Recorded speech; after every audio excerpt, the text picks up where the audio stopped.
Hello, everyone, and welcome to the Debrief on ABC News Live. I'm Kimberly Brooks.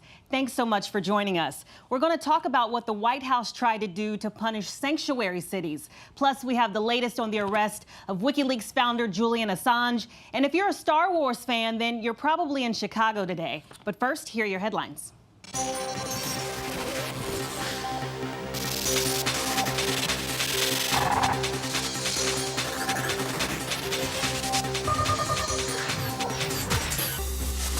Attorney Michael Avenatti has been indicted on 36 federal counts, including allegations he stole millions from clients, didn't pay his taxes, and committed bank fraud. Avenatti says he will plead not guilty. Last month, he was accused of trying to extort Nike. Chicago has sued Empire actor Jussie Smollett to recoup the costs of investigating what he claimed was a racist anti-gay attack that officials say he staged. This coming after local prosecutors in March dropped all criminal charges against him. Smollett so far has refused the city's demand to pay more than $130,000 in reimbursement. He also denies orchestrating the incident. One of the world's largest energy companies just got bigger. Chevron is buying Anadarko Petroleum in a $33 billion cash and stock deal. The deal comes just as U.S. crude oil prices are up 40% this year. It's expected to close in the second half of the year. This morning, lawmakers on both sides of the aisle are agreeing on at least one issue. Illegal and abusive robocalls must end. Enough is enough. We simply have to stop this. During a Senate hearing, lawmakers announced a proposal that would push major carriers to adopt technology that can block the calls. The proposal would also hit offenders with harsher punishments, possibly up to $10,000 in fines per call. Americans received 5.2 billion robocalls last month, a 370% increase since 2015. Critics also slammed the FCC for not adequately enforcing the Do Not Call registry. They insist more criminal enforcement is needed. Back in Congress, supporters of the new proposal hope to see a Senate vote on the plan in the coming weeks.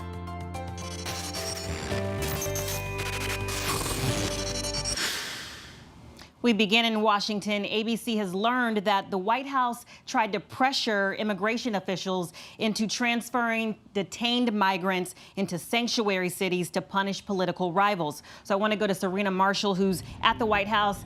Serena, this seems outlandish. What was the impetus behind this?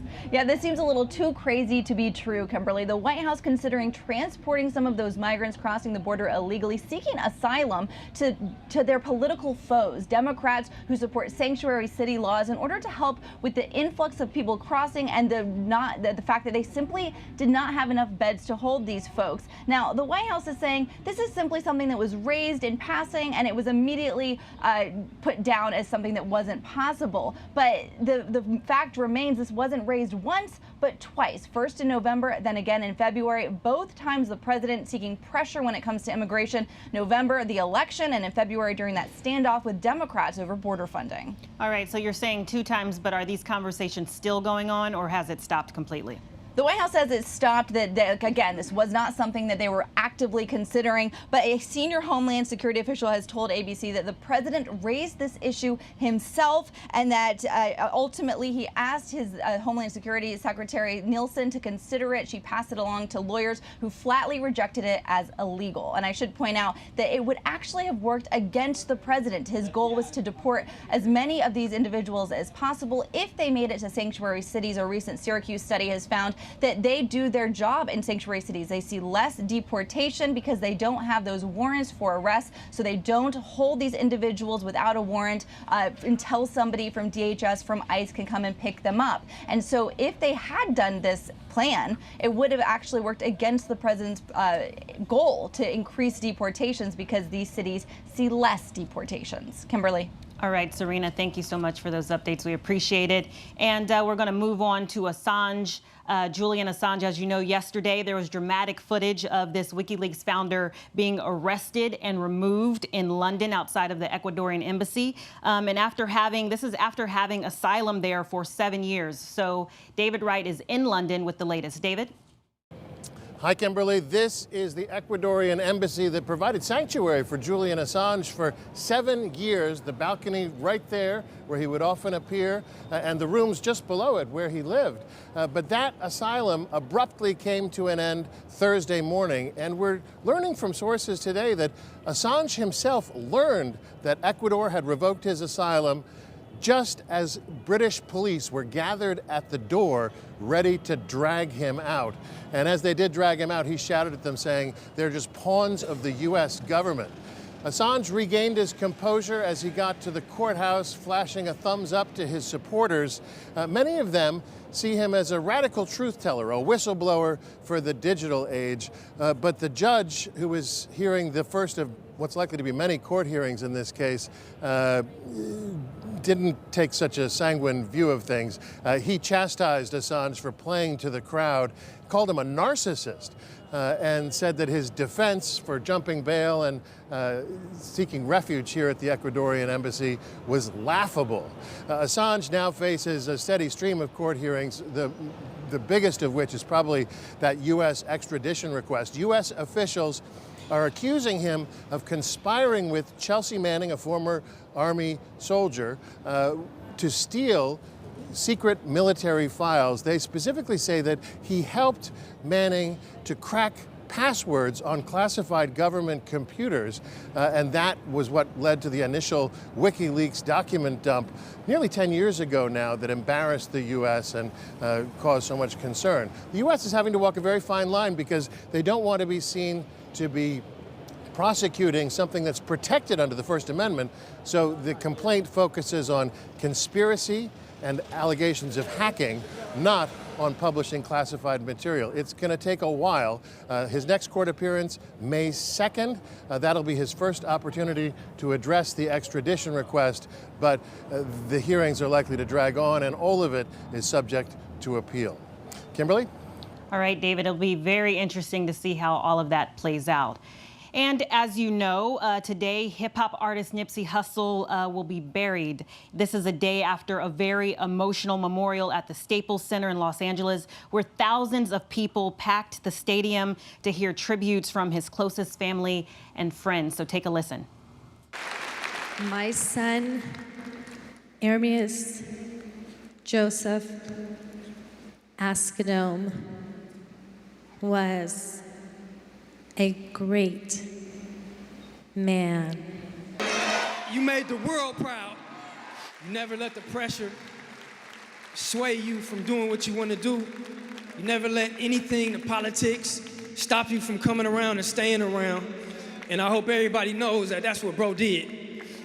Bro stayed and he died on Crenshaw and Slauson. We lost an incredible soul. We lost someone very rare to us, and we lost a real one. And we won't ever be the same. But in Hussle's words, because he used to always say this, the game is gonna test you, never fold. Stay 10 toes down. It's not on you, it's in you. And what's in you, they can't take away. And he's in all of us. So I want to thank you, mother and father, for bringing Nipsey into this world, for giving us Nipsey. I thank y'all for that. This man, I'm gonna end it like this. This man got a letter from Barack Obama, man. Yeah, the audience was very moved to learn that President Obama had written a letter, and he actually said in it, he said, while most folks looked at Crenshaw and saw gangs and despair, Nipsey saw potential. So I want to go to Jason Nathanson, who was in the room last night. Jason, can you just tell me what the energy was like? I mean, there was like over 20,000 people that were there. Yeah, to put this into context, you have to understand that the last time there was a memorial this big at Staples Center in Los Angeles, where the Lakers play, where Nipsey Hussle had taken the stage, was Michael Jackson's memorial. They haven't had one since that big at Staples Center. To have so many people there who loved him, who respected him, it was, when you walked in, kind of a party atmosphere. There were people outside kind of tailgating. I mean, definitely having some drinks, smoking some weed. I mean, this is California, so they could do that, and having fun. But then when you walked in, immediately you realized where you were, because this was a memorial and his casket was right there, center stage. And everybody who walked in, they got a program, a very nice tons of pictures and remembrances from people. And I mean, it was just a really beautiful kind of thing. And then it's opened with a lot of his music. So that party atmosphere was back, but then into the speeches, and definitely his girlfriend, Lauren London, who he had a child with, definitely gave one of the most memorable and most emotional speeches of the day. Yeah, absolutely. Were you able to talk to anyone that was actually in the crowd about how they were feeling? There were fans, there were a mix of fans and people that knew him, obviously. I talked to a lot of people, and a lot of people, one of the amazing things is that for all the people there, the 20,000 or so people that were there, a lot of them actually knew him because he was a part of South LA, and that's what they loved about him so much, is that he did find fame, he did make a lot of money, but he didn't move out of the area. He opened businesses in the area. He helped the area. This area that had been ravaged for so long by poverty and by gang violence, a gang which he was a part of, and he's talked about that, but he also really tried to help the community. So they were so thankful for him for coming back and not forgetting Crenshaw and Slauson and being a part of it. And they loved him for that. And they saw if there was any kind of silver lining in his death, which of course it's a terrible thing, it's a tragedy, but it brought so much attention to them and to the things that he was doing that they were great that they had this national stage for people to now know who this guy was. Because a lot of people, frankly, they didn't know Nipsey Hussle. Exactly. So, Jason, thank you so much. And of course, we're sending lots of love to the family. All right, guys, and we're going to move on to this ongoing college admission scandal. One of the men took SAT test in place of the students as part of this nationwide scheme, and he's expected to plead guilty in a Boston court today. So I'm joined by Brian Hartman to help us break all of this down. Can you explain to me who Mark Rydell is and how he got involved in all of this? Sure. Well, he's a 36-year-old Harvard grad. And he played a little bit of tennis, pro tennis, played at Harvard. And he's really good at one thing, and it's taking standardized tests. And somehow the ringleader of this whole operation, Rick Singer, figured out that this guy was good at tests and hired him. And so the folks like Felicity Huffman and Jane Buckingham would pay the ringleader, Rick Singer, thousands of dollars, and then to have Mark Rydell paid to take the SAT and ACT test for their kids. And he was so good at the tests that he could basically ace a score, or he could get a little bit less than acing a score. He could calibrate the score of an SAT or ACT test for these kids based on what it would not raise red flags. So if a kid had taken a test before and gotten maybe an 1100 on the SATs, if you get a 1600, that's going to raise a red flag. Rydell could calibrate that. He could give you the best score or give you like somewhere in between, but just enough to get you into Georgetown. Unbelievable that becomes your career. So who all did he take these tests for? You mentioned Felicity Huffman and Lori Loughlin, but how many other students? Well, the exact number I don't have off the top of my head, but there was something like $250,000 roughly is how much money he made off of this. And when he goes into court today, he's going to be pleading guilty to money laundering and wire fraud charges, and he's going to be agreeing to give all that money back that he made. Yeah, one thing I'm interested in is like how far back this goes. It's okay, so you have the college admission test, there's a person taking the test for you. How many other people are involved, beyond that? It's like the parents, they're paying Rick Singer, then you have the test taker. Who else is involved in this whole scheme? Sure, well, the way that this worked was the parents would pay the money to Rick Singer. Rick Singer would take this money and he would launder it through a tax-deductible foundation. It was a bogus foundation, but for the purposes of the parents, they could then write these contributions off on their taxes. And the money would then be paid out of this bogus foundation to Mark Rydell. And he was flown all over the country. He was flown to Canada. He is based in Tampa, but Rick Singer would fly him to a school in Houston, where there was a woman who ran this testing center down in Houston, an assistant school teacher.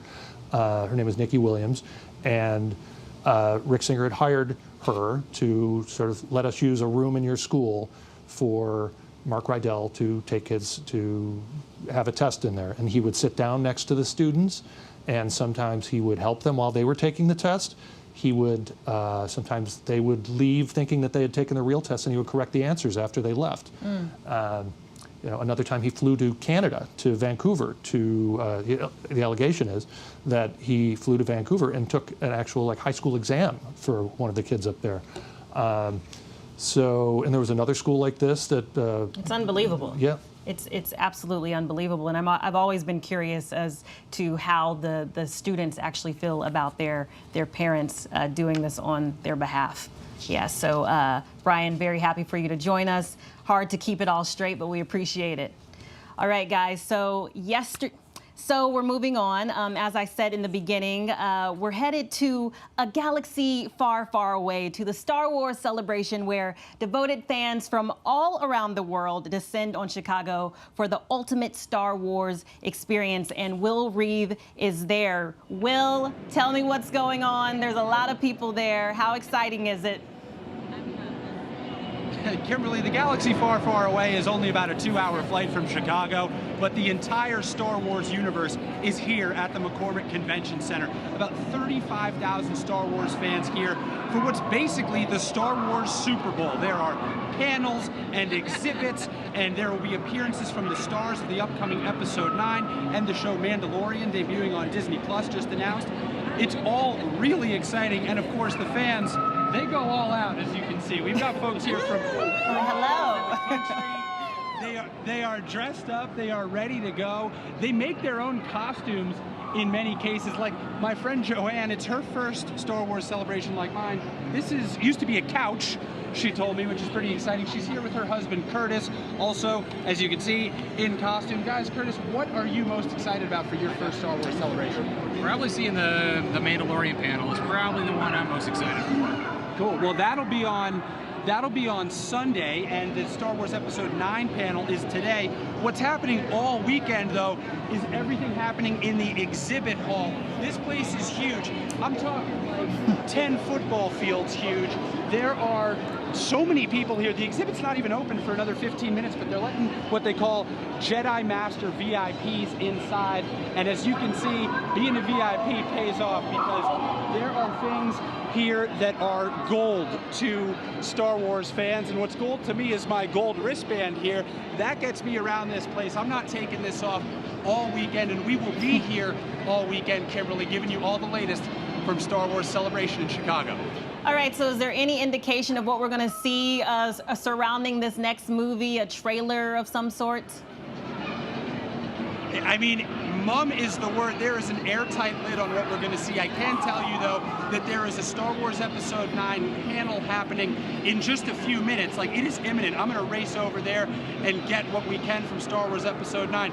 Maybe a movie title, maybe a trailer, maybe both. Definitely excitement here for all the thousands of Star Wars fans ready for that big movie to come out later this year. All right, Will, before you go, I just have to ask, you have the gold bracelet, but where's your costume? Yeah, see, I forgot it. They wouldn't let me get it through security at the airport, so I just came as myself. But I haven't gotten too many dirty looks. A very welcoming crowd here in the Star Wars universe at the celebration. All right, Will, have a really good time. Thank you so much. All right, guys, so yesterday was round 1 of the Masters tournament, right? So I want to bring in ESPN's Tom Rinaldi again. Tom, you're going to be so proud of me, okay? I did a little bit of research, not much, but enough to have this conversation. And I know that Bryson and Brooks were tied heading into today's round. So are those the top 2 contenders right now? They are, Kimberly. On behalf of the entire viewing public who is watching you right now, we're all very proud of you for that preparation. They are, in fact, the 2 leaders. They shot 6 under 66s, and in each case, both very young talents under 30. Brooks Koepka trying to do something which is astounding in the game, win his 4th major out of the last 7, which have been contested. He has had a sparkling record in major championships as of late.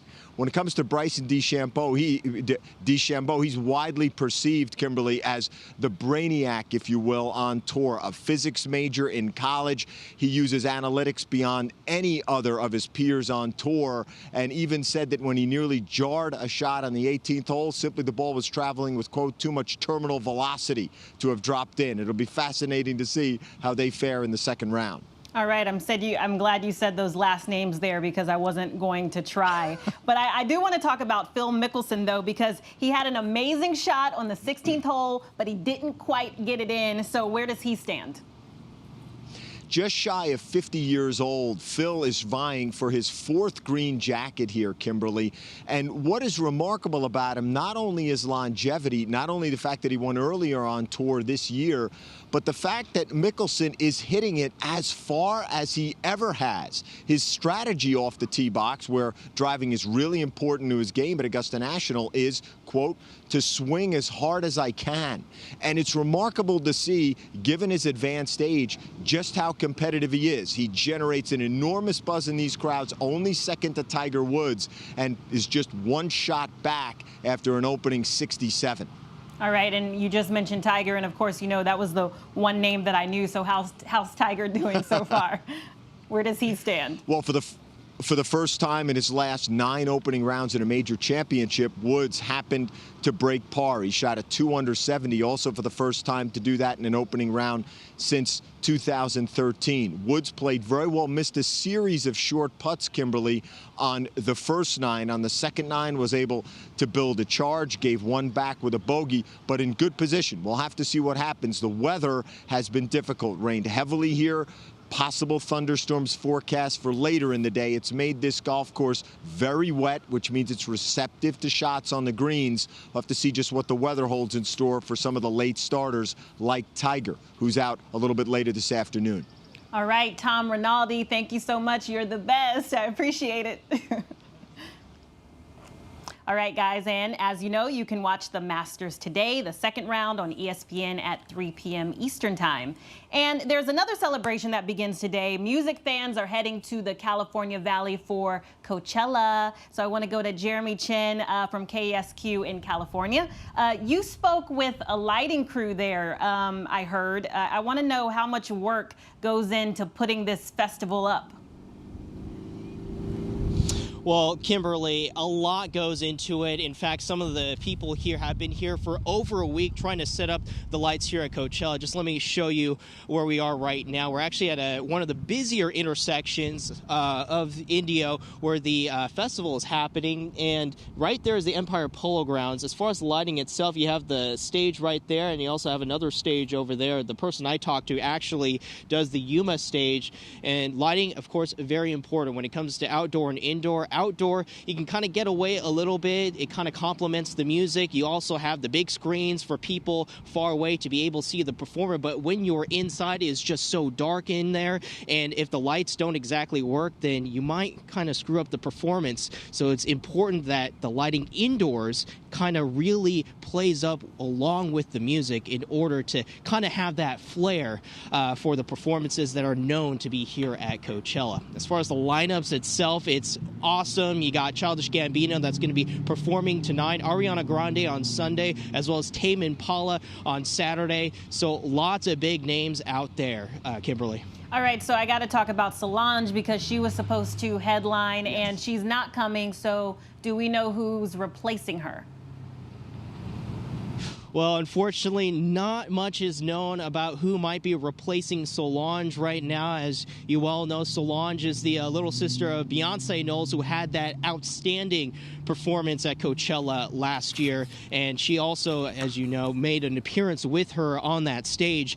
And lots of disappointed fans, obviously, out there getting such short notice that Solange would not be performing. It's really a fact that Solange has been really recently starting to break out on her own and not just being cast in the shadow of Beyonce. So, of course, it is disappointing that she's not able to be here. And as of right now, no word on exactly who's going to be replacing her. But again, lots of big names that are going to be here. Of course, you got Kid Cudi, you got country megastar Casey Musgraves performing today. If you're into that, there's also Diplo performing EDM. So lots going on.